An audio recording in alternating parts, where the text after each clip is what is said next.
In our view, this is the art, I should say, of seeking common ground. This proposal exhibits a willingness to come down in size, giving on some areas that are important to the president, otherwise they wouldn't have been in the proposal, while also staying firm in areas that are most vital to rebuilding our infrastructure. All right, the Biden administration has proposed a somewhat slimmed-down version of its massive infrastructure package, but Republicans still don't appear to be getting on board at all. Joining us now, White House correspondent for Politico and co-author of The Playbook, Eugene Daniels. He's also an MSNBC contributor. So what areas did the White House give on, and why didn't the Republicans take?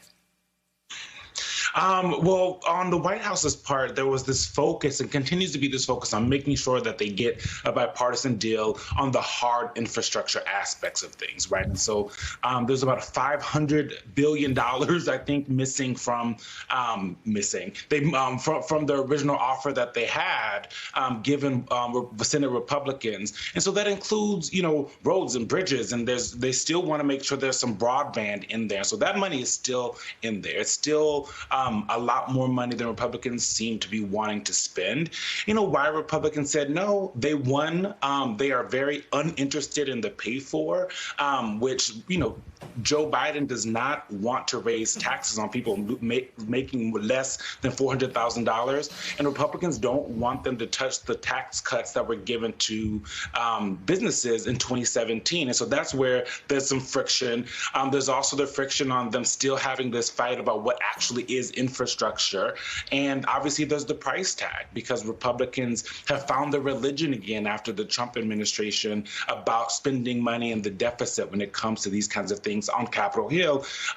Memorial Day was kind of the deadline that they gave themselves to have a deal, and it's starting to look a little bleak. And honestly, when you talk to people in the White House, you talk to people on Capitol Hill, people are starting to feel a little bit more pessimistic.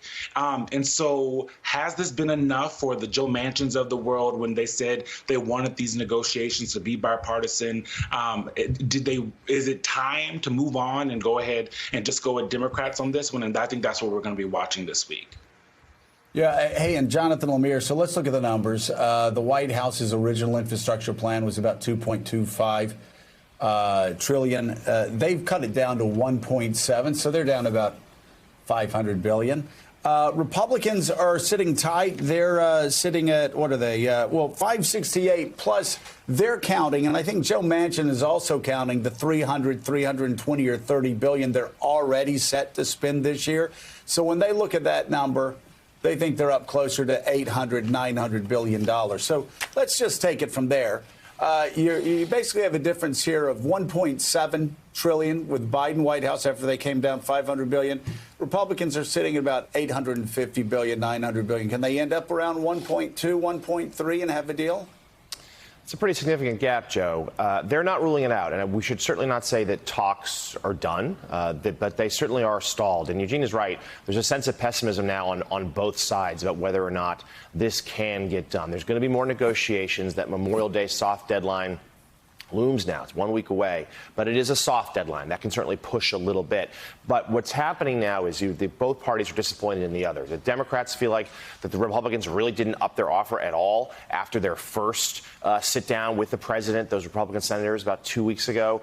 Republicans say, hey, look, you $500 billion that you cut out of your package. Well, you've actually just moved most of that into other legislation. There's another piece of the Senate is taking up later this week where a lot of that money just got reallocated. So therefore, that's not really a drop in the overall price tag. That's their argument. I think it's also interesting that the statement the Republican senators put out on Friday made a point of saying, hey, we made progress with the president. And now in this meeting with the White House staff, we feel less optimistic, trying to drive perhaps a subtle wedge between Biden, who's looking to make that bipartisan deal, and some of the others who work for him who are less inclined. But that pressure is now mounting on the White House from fellow Democrats who are saying, look, the clock is ticking. We know how slim our majorities are. We know the window to actually come up with a bipartisan deal is shrinking. How much more time can we give this? At what point do we just throw in the towel on these talks and try to go in Democrats alone? But the question is this: have they done enough to satisfy the Joe Manchins of the world, those moderate Dems who don't really want to do this by reconciliation? Have they been satisfied that a good faith effort at bipartisanship was made? Yeah, you know, Ed Luce, you look at the bills that are laid before us right now, and you look at the 1-6 commission. Obviously, we need a 1-6 commission. Republicans have a good point. You shouldn't have all Democratic staff. I don't remember a whole lot of commissions that had all Republican staffs or all Democratic staffs if you're trying to have a bipartisan look at something as important as 1-6. So there's something that can be negotiated on. And I understand those negotiations moving forward. There are other bills, the non-traditional infrastructure part of this. Also, I mean, within the guardrails, that seems to be something where I would expect Republicans and Democrats to have the debate.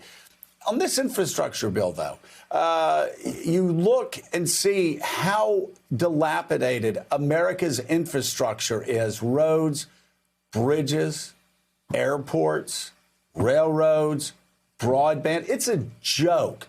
It's a joke. I remember even 5 years ago flying around and you know, flying from New York to L.A. and going on trains and trains, planes, automobiles. And I just turned to Meek and I said, you know, well, I won't say what I actually said, but what I got out of Please LAX don't. and I said, you know, stuff don't work. Things just don't work. We have gone from a first-rate world power to a third-rate world power when it comes to infrastructure. I mean, you compare you compare a lot of our broadband, especially. It's just a joke.